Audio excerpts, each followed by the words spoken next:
Yeah. Pretty much. Mm.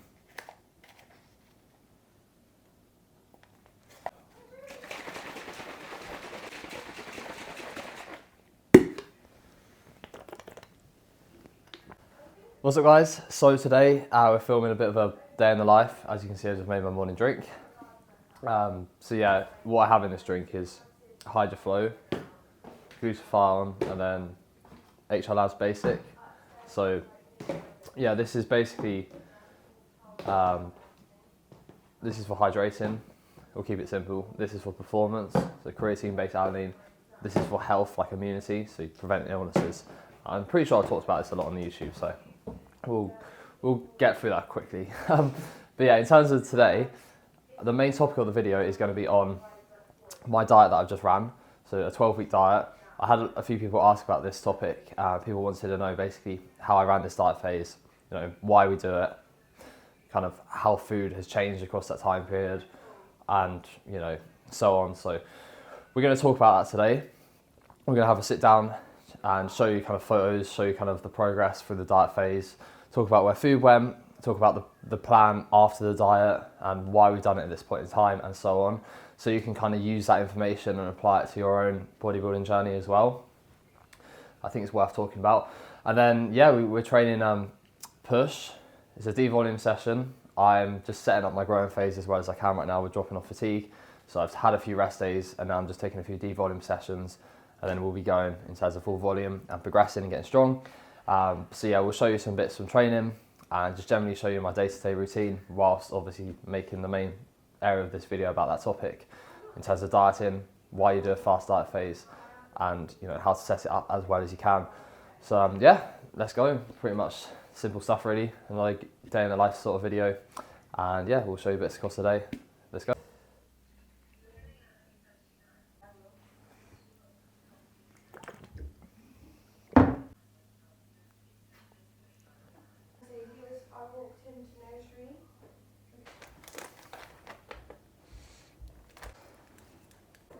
Okay.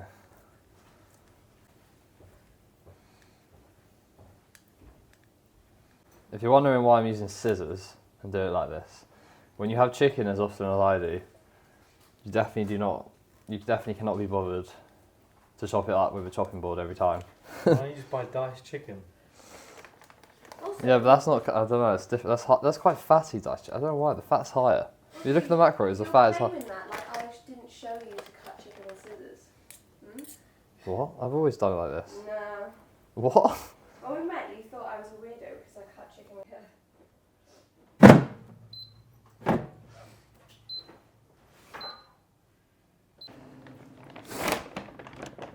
So this is hands down the best cream of rice I've had.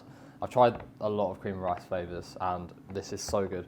Vanilla, train with JP, you can't really go wrong with it. I'm doing cream of rice again because I'm at that point where I'm hungry. So I'm having chicken and veg, and then I'm going to have cream of rice on the side, because I would have whey with this, but I already have whey in my first meal. I have it like post-workout, and I feel like if I have too much whey, my digestion just gets absolutely ruined, especially when, I always notice it when I'm having more fibre as well. It's like, I don't know what it is, but it's performed whey with loads of fibre like oats and stuff, just throws off my digestion. So chicken and cream of rice it is.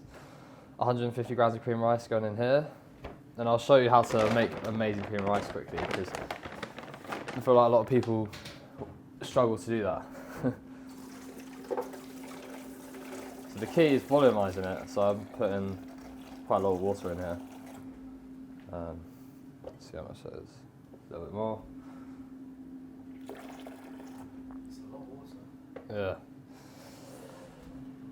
Then you have to use a fork, or you could whisk it. Don't use a spoon because it won't mix enough. And you've got to do it until like all the bubbles are gone, so it's really mixed in.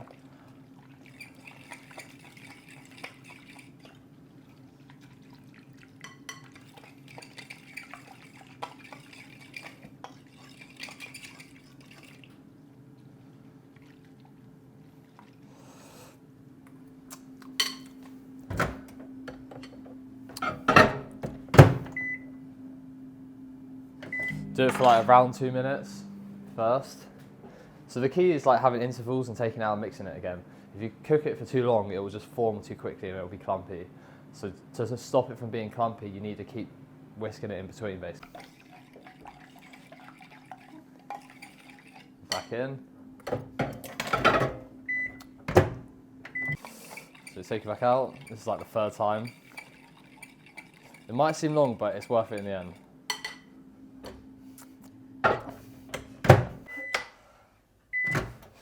So we're finally there, I think. Yeah.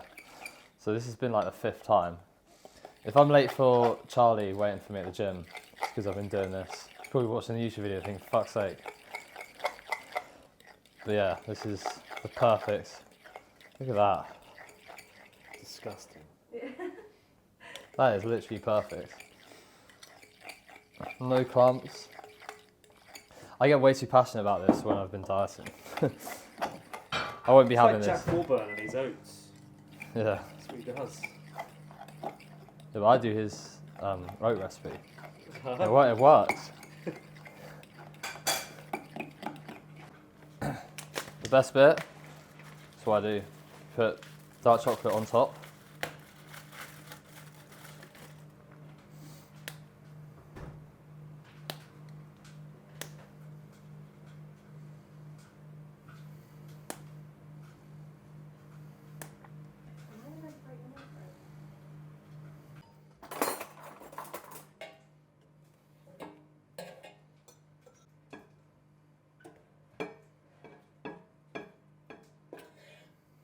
So I've got peri peri salt, but that's all we have.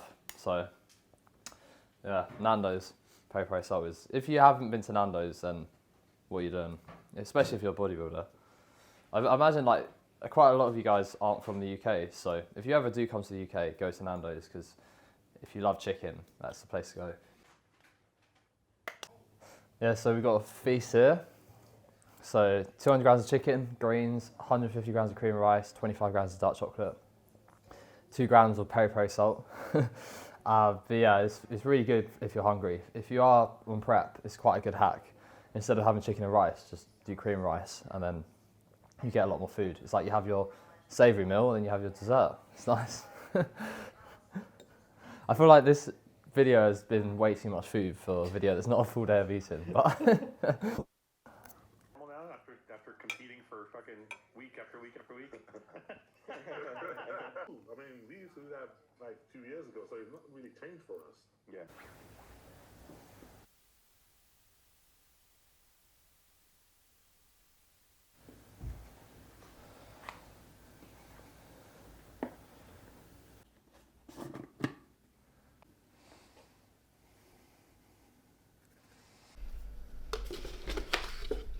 just a little tip, always weigh your pre-workout because the scoop could be way off and then you might just be having like too much or too little.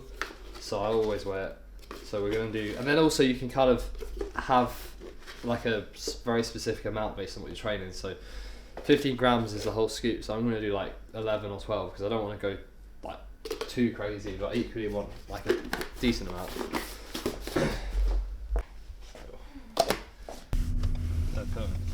Huh? You're filming? Yeah. Alright, so we're heading to the gym and yeah, it's nice to actually be excited to train because the last 12 weeks has been pretty boring. I don't like training in a diet isn't that fun. I think the thing that makes dieting fun is more like the physique changes and seeing your physique get leaner. So now I can get in and feel a bit stronger with more food in me and get a nice pump as well, which will be good. So excited for that. Yeah, also just excited to kind of start this new growing phase with these new like movements in and progress these movements further. It's always very motivating knowing you've got a long period now to get strong, and you know that's what I always love. Training's the thing that makes me love bodybuilding is training. So just be excited to get full plates back on the flat smith and so on, and do big things in the gym. You know, so yeah, on the route to the gym, gonna drink this pre-workout, gonna listen to some music, and yeah, we'll get there soon. Sweet. So I think this is confirmed the coldest gym in the country. absolutely fucking Baltic in here. I might actually just bench in this puffer jacket. Fuck it. But yeah, I'm doing this mobility stuff, so external rotation and internal rotation of the shoulder. Something I noticed recently when I'm pressing is my left side seems to just fail so much earlier, and I think it's a rotator cuff weakness.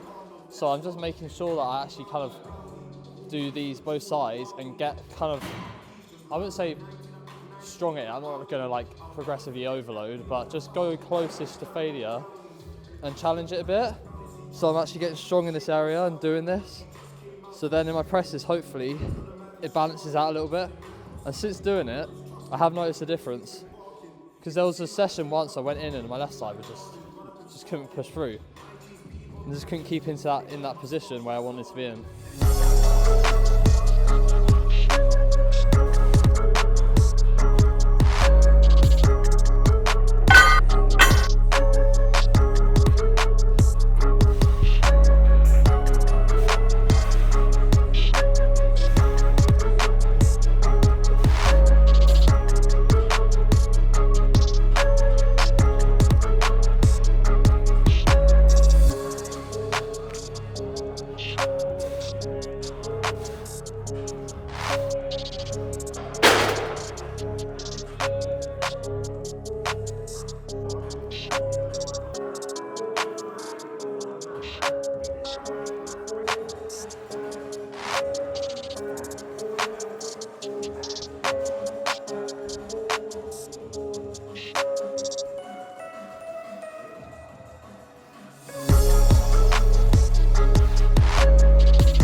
So I was happy with that. That's 2 reps up, but took away the pauses now, just because I know body weight's going up. It's not too much of an issue. It's not gonna. The pauses are a really good method for retaining performance, and I just enjoy getting after it a little bit more training. Even if it's like a tiny bit less optimal, it's so much more enjoyable. So I'm quite happy to get them out and just, you know, a bit more aggression. So yeah, I'm really happy with that set. Being 84 kilos. So be pressing that at this point is good, and I know it's going to fly back up across the next few weeks, to be honest. It won't be long till I'm back to 4 plates. I've got to get, you know, maybe I'll go up to 3.5 once I can take 3 for like 11, 12, and then it's just a case of progressing 3.5 all the way up to 10 reps really, and then I'll get back to 4. You know, it's as easy as that really. You just got to be patient and stick at it really. So even that's quite a lot of medial delt. I think it's quite nice.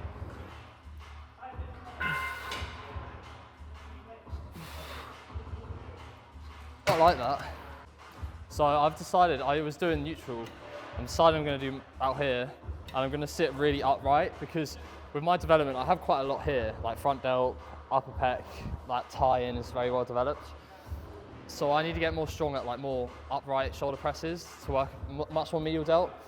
So yeah, this feels good. And I think getting strong at this will help, because my other movement is a high incline. It's not a completely upright movement. So having a bit of both, having one that's a lot more shoulder dominant, and then one that's a bit more like front delt and upper pec dominant basically.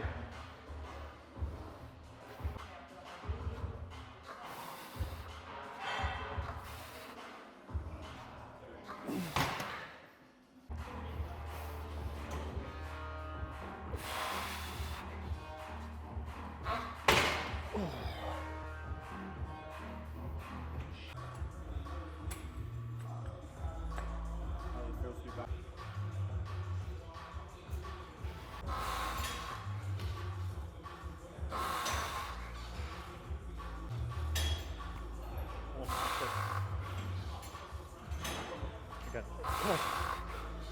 Drive.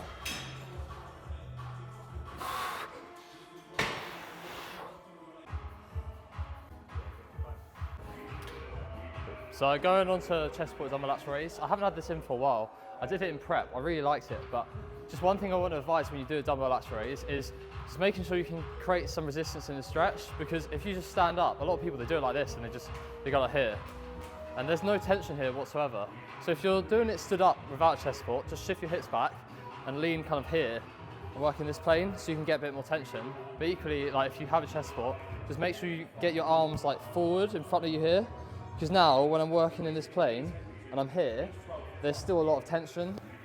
So yeah, just don't make that mistake. Like shift your elbow in front of your body, hips back, and just dangle your arms and just get yourself in a position where when you stretch out, you've still got a good challenge.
Ooh, I actually got out of that pretty smooth. A really useful cue I'll tell you for flies is, imagine you've got a balloon on your chest and you're trying to pop the balloon with your upper arms. So if the balloon's here, you're not going to use your forearms, you're going to use your biceps, right? So you're imagining you're just drawing your arms together from here. This forces you to keep your arms straight and stay in this position, as opposed to doing this, which a lot of people do when they fail their pecs. So just keeping your arms straight throughout, basically.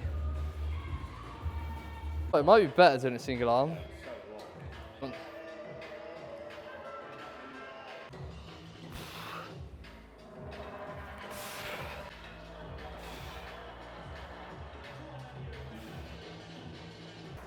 So, because it's the start of the meso and the start of the growing phase and the devolume, me and Charlie are just faffing around trying loads of different machines and movements.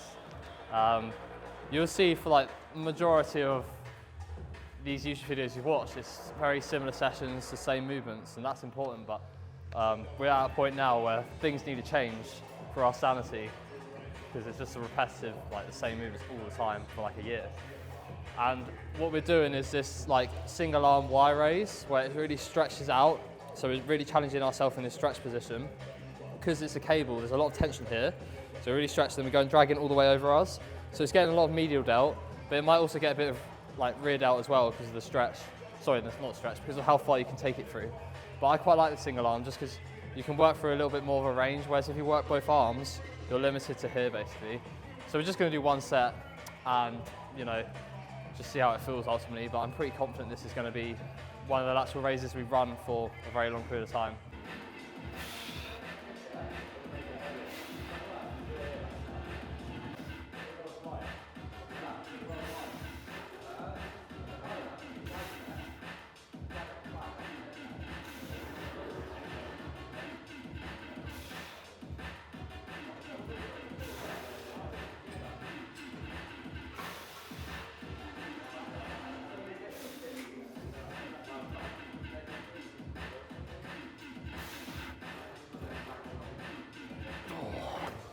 Yeah, I think that might be the best lateral raise I've ever done. That felt phenomenal. The alignment's perfect, but what you want to think about is just keeping it in this plane to drag across. Don't go like that, equally don't go too much like this. Just in front of you, across. Because what that does also, it forces my trap down just across. If I'm going like that, my trap goes up. If I go back, my trap goes up. So just literally elbow across like this. Very nice. Right. Like on this, like compared to like any other push down. Like the other day I did a paddle. Oh. But I did something different to it.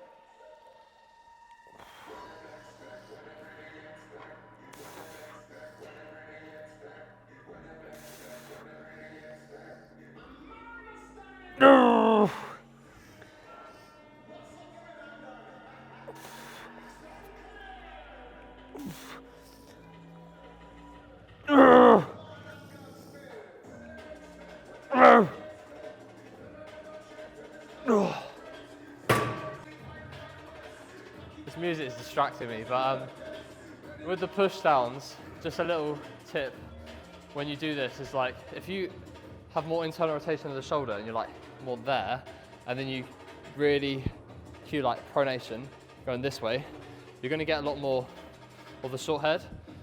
And if you tuck your elbow in and stay in this position, it's just a lot more short head and kind of straight down. If you stretch out more and get here, you get more long head. So this is kind of training like your whole tricep. Whereas a movement where you go here, long head, and then movement where you're very tucked in is more short head. This is kind of like a hybrid, like it's a bit of both. One thing that feels so good about this is the partials. I feel like I'm in the perfect position to do partials, and it's not really putting me into a position where my elbow moves, because when you do a push down, your elbow starts moving back and forth. You're just working the lat, which isn't ideal, because a lot of the time when we train push, it's the day before pull. So if you get really ahead of yourself, you're going to pull with a sore lat.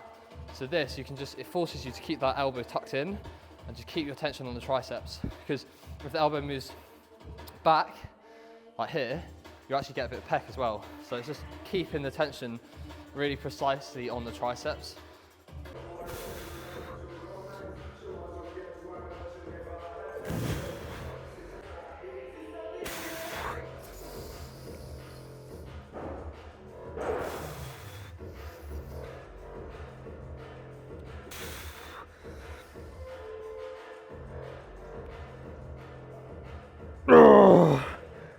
Oh, fuck.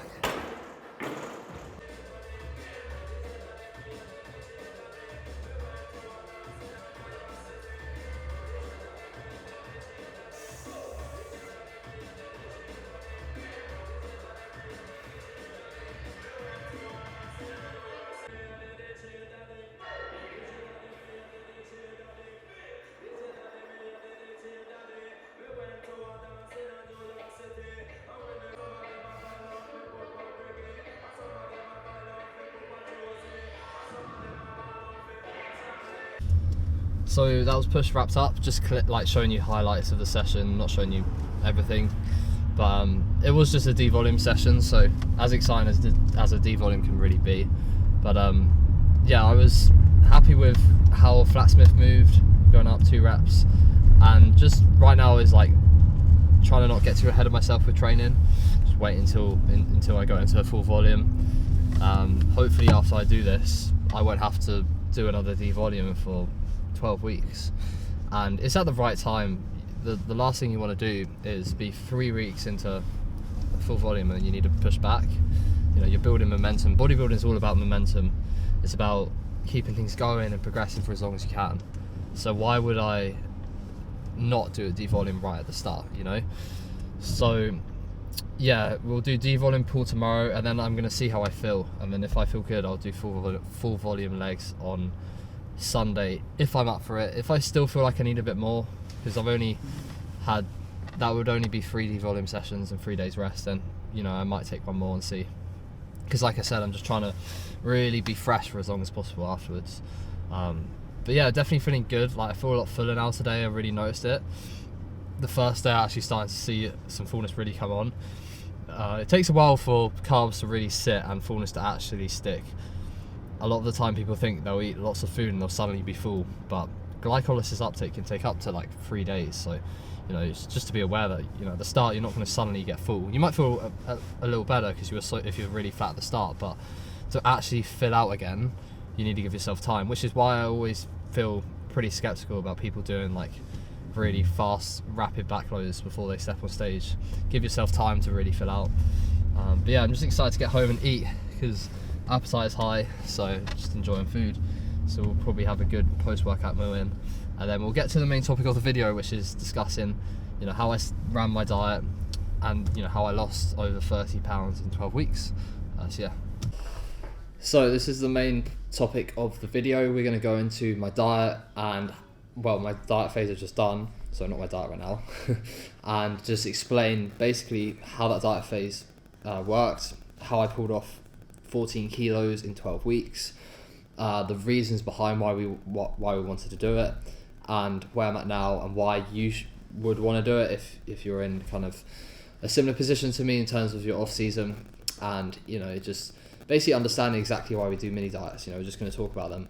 So the reason, first and foremost, the reason why we do mini diets and the reason I'm doing it is because, and there's actually a few reasons. So I'll say the main reason, the most important reason is basically making sure you get into a good position to grow from again. And why would we not be in a good position to grow? Well, that's because when your body weight's high and body fat's really high, you are poor at using food, so your recovery will be worse. Hormonally, you'll actually be in a bad position. Estrogen will be higher, testosterone will be lower, and your appetite will be super low, insulin sensitivity will be poor. It kind of goes back to the point about being poor at using food. And also just quality of life will be bad. Like, it's not fun being there for too long, but that's why a lot of people struggle to put on loads of muscle tissue, because they're not able to push body weight up that much and people can't do it. But there's also a point where it's actually counterproductive, like going to a certain level. If you saw my growing phase, you'd have seen how far I took it. I took it pretty far, and it had a lot of purpose for putting on the tissue I needed. So yeah, that's why you would do a diet, okay? The first reason. The second reason for it is, let's say all those things I said are still good, okay? Let's say your recovery is still pretty good. Let's say your performance is going well. Your appetite's still fine. Some people can have crazy appetites no matter where they get to. If you want to compete, you have to understand that you're going to have to take all that weight off at some point. And it's so much easier taking off, let's say you have 25 kilos to come off before you step on stage. It is so much easier pulling off, 12 kilos and then reversing food back up for a bit, going up slow, and then pulling off another 12 kilos and doing it in stages, because it means you don't have to pull off too much too quick. You're not going to sacrifice muscle tissue. You're not going to get into that more sensitive spot where you're leaner and chase a fast rate of loss at the same time. So yeah, that's basically why I've done this diet, because now I'm going to reverse up. I'm going to grow all the way until September.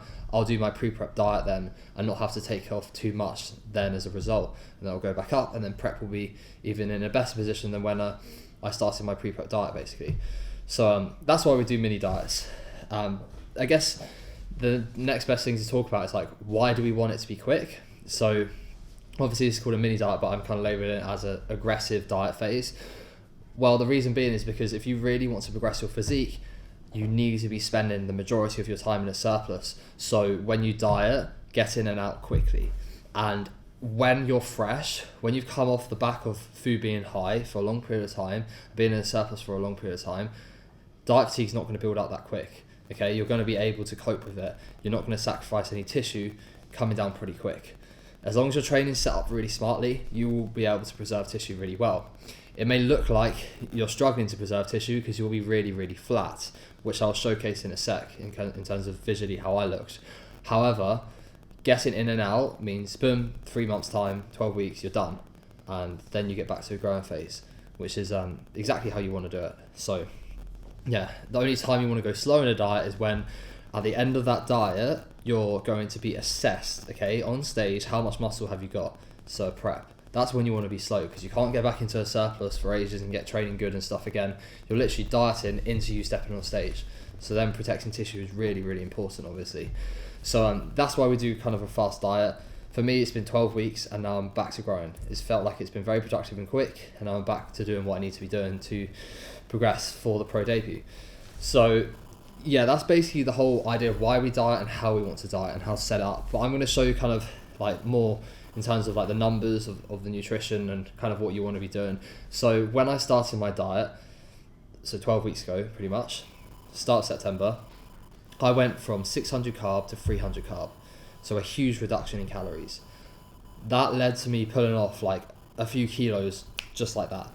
And it dropped off really fast. A lot of that will be glycogen, water, fullness, like glycogen, and just, you know, when you're pushing food like that for a long period of time, you're trying to force body weight to go up. Your body doesn't want to be doing that, so it's going to drop off really quick.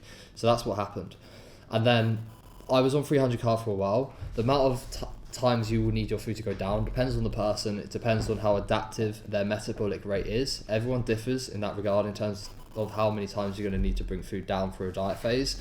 I was fine for a while, but then we had to put in a few adjustments later on, and we kept that assertive pace up. So I went from 300 carb to 275 carb to 250 carb, and you know, I was 91 kilos when I was on 250 carbs on my training day, 200 carb on a non-training day. We did that for a while. That went really well for a good amount of time, continuously putting off over a kilo per week. And then we went down to 175 carb, and then at the very end, we went to 150 carb on my training day, 100 carb on my non-training day, and 30 fat on both days. So really low calories. Why? Because like I said, we're trying to literally just pull off as much as we can, as quick as we can. Performance was going well.